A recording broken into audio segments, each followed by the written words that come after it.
Okay. Okay. All right. Thanks, Kim. You're welcome. Hello, everyone. It's a little after 4, and uh, as advertised, this class is on the Avid, and it's there was a little typo. It says the most important contract you'll ever fill out, but it's not really a contract. It's a disclosure, and it is the most important disclosure you will ever fill out. And why is that? It is that because if there ever is a lawsuit in regards to failure to disclose something, either by the homeowner or by the agent, this is the first document that they are going to look at. Any lawyer on the other side is going to look at this document, and they are going to look at it with a fine-tooth comb, and so that's why it's the most important document. Now, in almost every office that I have ever worked in, the Avid is a required document, and I am going to share my screen, um, because what you should. Oh, what you should be seeing is my zip forms, and I'm not going to open the Avid. I'm going to open something else. I'm going to open the TDS. Now, the TDS is required um, by for the homeowner to, when they're transferring a residential property 1 to 4, it's required by them to somebody give me a thumbs up that you're seeing the TDS. I just want to make sure that I'm not. Uh, I don't see a thumbs up, but okay. So, anyways, it's required for everybody to. I'm looking at the chat. Yeah, I gotcha. Okay, thanks. It's required to by the state statute, to submit a TDS. And I want to show you the last page of the TDS. Um, you're going to check this box, see attached agent visual disclosure, or the Avid form. So the Avid form is attached to the TDS, and and it's if you are the listing agent. This came up in a discussion that I had with somebody earlier today. If you're the listing agent and you wait until the last minute to fill out your Avid, the TDS is not considered complete until the Avid is attached to it. So if you're waiting to the last minute, this disclosure is not complete. So you have now given the buyer a right to rescind their offer. They have 5 days to rescind their offer, even if they have removed every contingency. Um, if they've removed everything, and you, as the listing agent, don't submit the Avid until the very last minute, then that buyer now has a legitimate reason to cancel and get their deposit back. So you're not protecting your seller. So fill out the Avid at the beginning of a transaction. Do not wait. So I was just showing you this, but now we're going to go someplace else. Let me hold on. Let me go here. Okay. Hold on for me. Hold on. Share screen. Okay. Now I want to, because I am going to, what you should be seeing is CAR, the homepage of CAR. And you're going to go to Transaction Center. And for those of you who've never seen this before, you go down to Forms Advisor, Forms Tutor. Skip over Forms Advisor and then Forms Tutor. So you should all be looking at Welcome to Forms Tutor. And what this is they have several different forms. They don't have every single form, but they have several different forms that they go over, and they tell a little bit about the form. And the Avid, which is, they do a great job on the Avid. So that's what I want to go over today. So what you should be seeing is the first page of the Avid, and you'll see these little blue dots here, and you click on a blue dot and it tells you a little bit about whatever that dot's next to. So this says one of the real estate's most significant responsibilities has been the statutory duty to conduct a reasonably competent and diligent visual inspection of the on-site accessible areas of residential property containing 1 to 4 units, and then disclose the results of the inspection to the purchaser of the property. Given all the importance attributed to this duty, it is the utmost unfathomable that the legislature only provided real estate agents a few lines to write down their findings. Today, there are several agents who do not conduct an inspection, do so in only a cursory fashion, or try to delegate the inspection obligation to a third party, such as a professional home inspector. This optional form is designed to aid both novice and experienced real estate agents to fulfill their statutory duty. It is a statutory duty to do a visual inspection of the property. It came about from a lawsuit long back in the 70s, I believe. So you have a duty to visually, it's called the agent visual, but it's more than visual. It's what you see, it's what you hear, it's what you smell.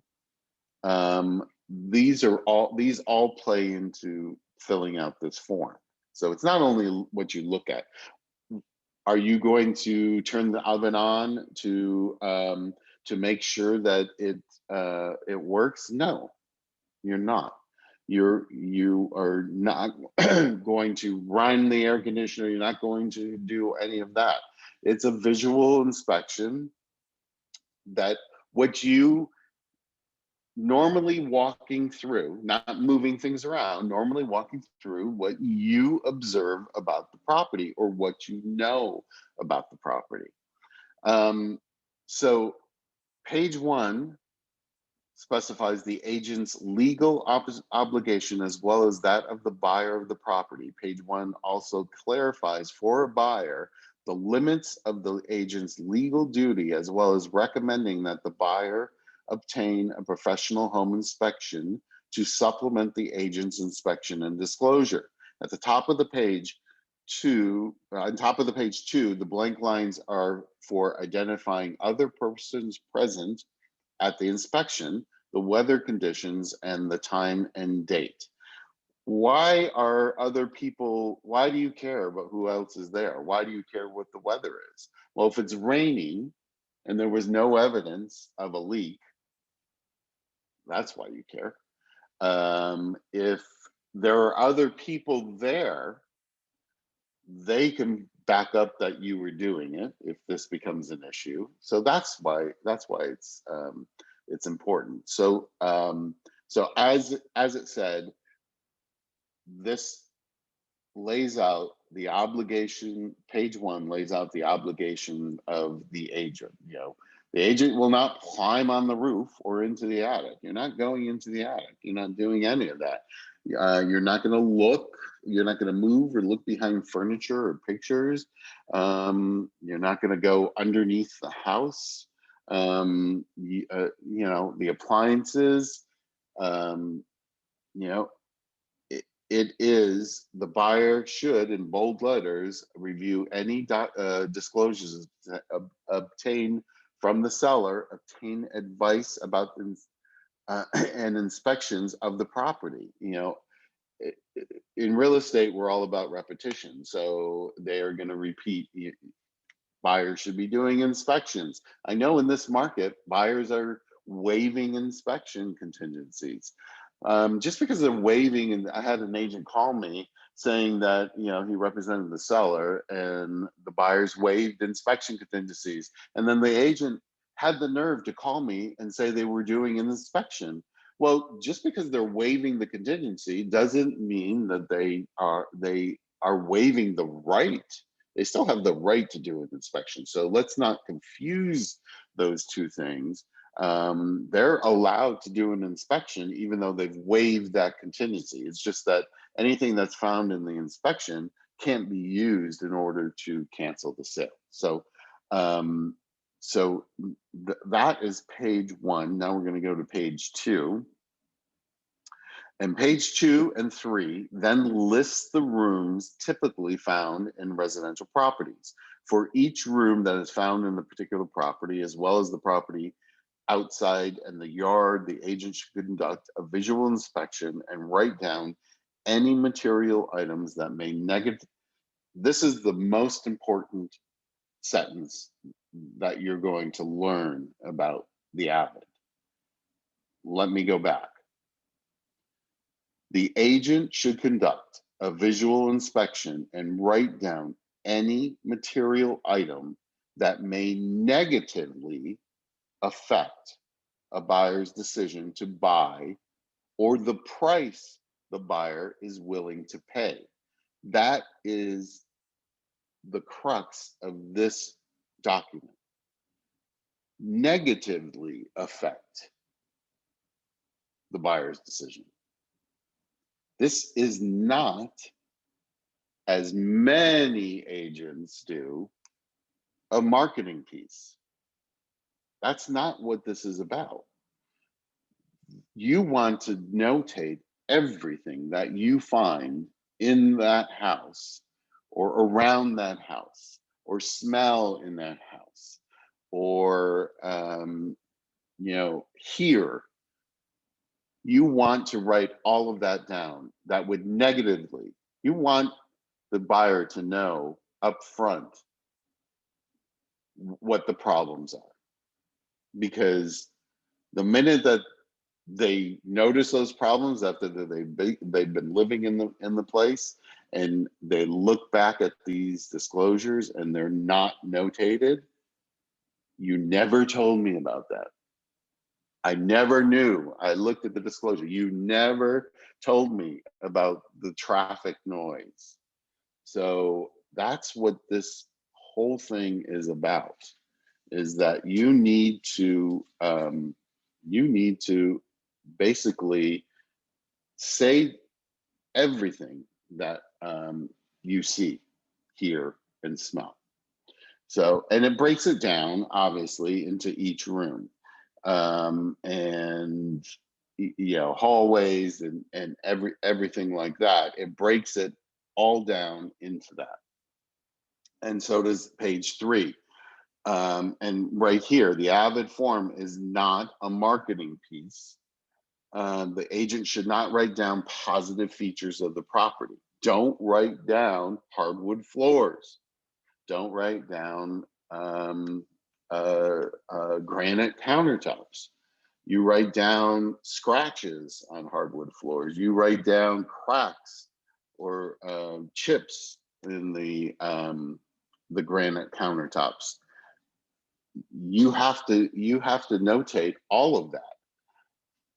And another thing that they're looking at when the plaintiff's attorneys are looking at your Avid, and they look at it, and I see them every single day, a line, nothing noted, a line here about, you know, scratch on wall or something, one little line, because one of the first questions they're going to ask you about when they pull up this property, this disclosure, one of the first things they're going to ask is, how long did it take you to do this? How long did you take to fill out your Avid? They're going to ask that. And if you're writing one or two little lines and like that, and they're going to say, it took you 45 minutes to write down these three things. And that is what they're going to do. So you need to take your time. This is not something you need to rush through. If it takes you more than, you know, one day to go through it and do it, take the time to do it. And if there is more stuff on here than what will fit, then you know, this will automatically generate a text overflow addendum to add whatever you're adding to it. So so once again, don't write down positive features. Its purpose is to provide a place to disclose defects about the property of which the buyer may not be aware. Agents are cautioned to be factual in their descriptions and not to analyze or attempt to determine the cause of an observed condition. What does that mean? If there's a stain on the ceiling, don't say there is a water stain from a leaky roof. You don't know that that's the reason why there's a stain on the ceiling. You know, there are many reasons. You just say stain on ceiling. If there is you also don't use adjectives. Don't use big. Don't use dark or whatever. Just simple stain on ceiling. And once again, you're not words such as big, minor, cosmetic, to name a few, may be interpreted differently by the principal or another professional and may not accurately represent the condition or its cause. Don't try to explain, simply report. That's all you're doing, is you're reporting. And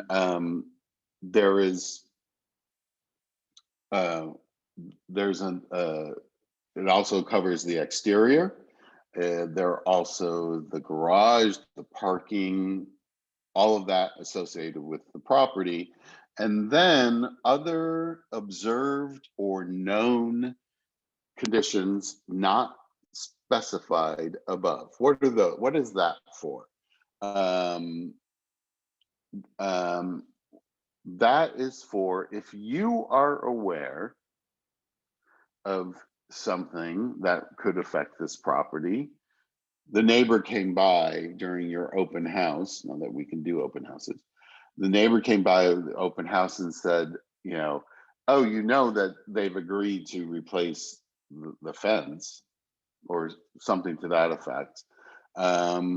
You should write it in there. Or you're in a complex where there's big common grounds, and you've observed during your open house that people let their dogs off leash and just roam around the property. You know, that may be a selling point to some buyers, but it may be a negative to others. So you should be notating that also.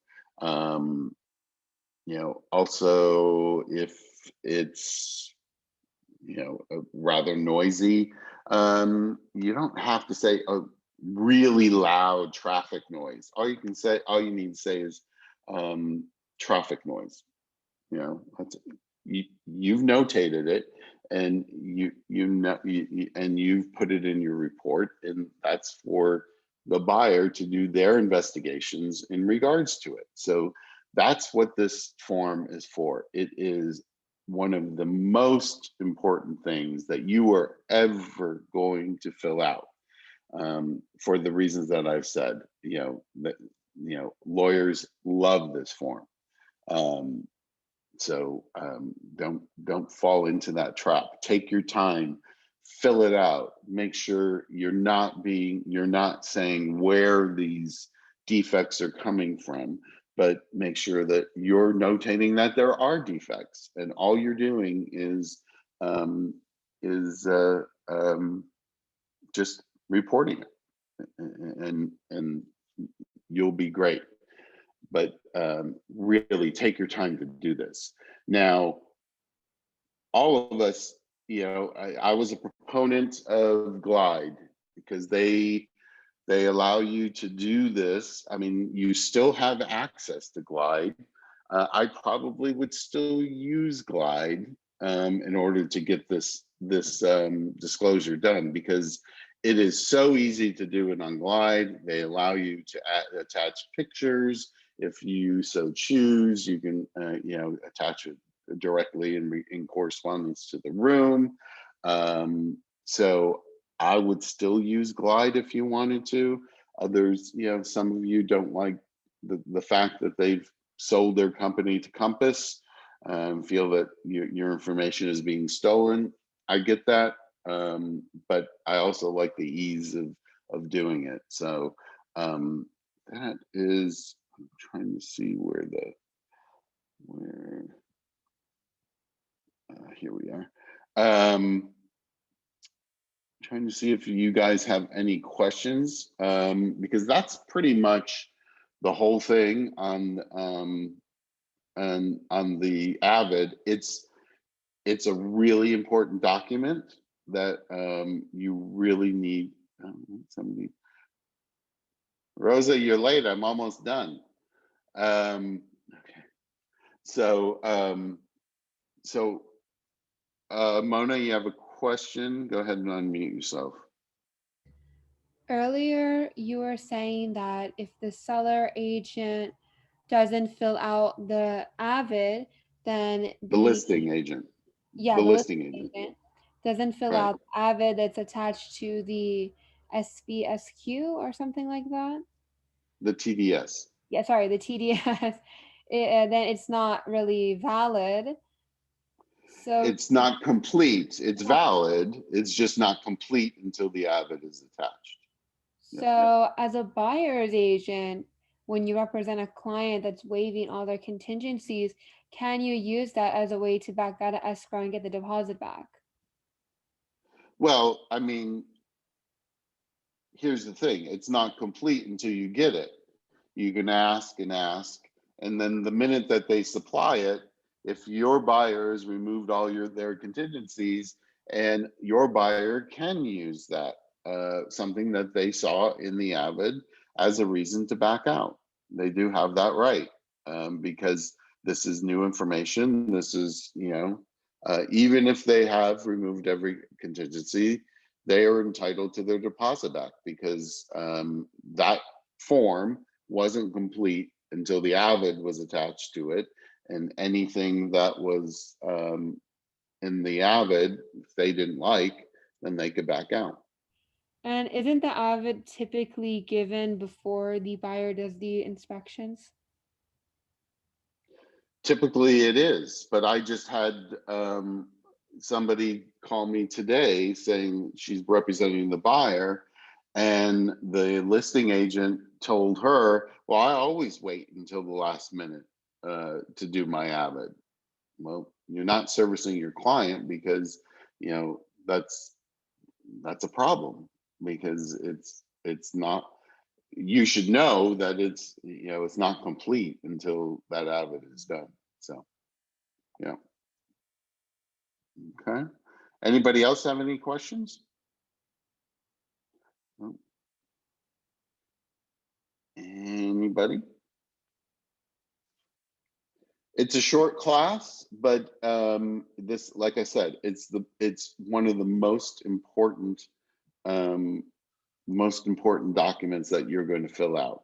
And take your time, make sure it's accurate, make sure you're not being overly we're not determining what the cause of a problem is. We are just reporting what we see, hear, and smell. And like I said, it's called a visual inspection, but it's also what you hear and what you smell, meaning traffic. If there is an odor, you don't want to say, oh, it smells like mold. You don't say that. You say there is an odor. That's all you say. So that person, the buyer, needs to go into that room and smell. And if they don't smell anything, then and that's up to them. So for those of you who came in late and the class is over, then this is being recorded. I strongly recommend that you review the class because it is one of the most important things you're going to do. All right, so that's it. If nobody has any more questions, I will say thank you. Oh, I have one question. sure. This is Joni Marshall. I was just curious. So if the buyer waives all the inspection contingencies in the offer, but however, something is revealed through the TDS or, from the disclosures from the seller, can they still back out? Because something was revealed to them through not an inspection, but what the seller has told them? Well, theoretically, the TDS gives them the right to rescind the sale. So the answer to your question is yes, they do. Okay. Because the TDS isn't complete until the listing agent supplies the avid. So if they're supplied the avid after all contingencies are removed, then they have 5 days to rescind that sale. Because the TDS is different, it's statutory. So it's not like any other investigation or anything like that. So that's why it's really important. Now, like I said, it's the listing agent whose avid needs to be attached.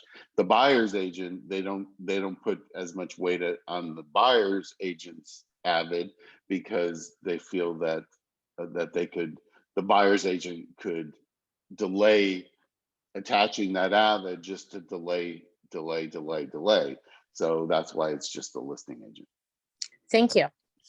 Okay. All right. So with that, I'm going to say have a good afternoon and happy selling.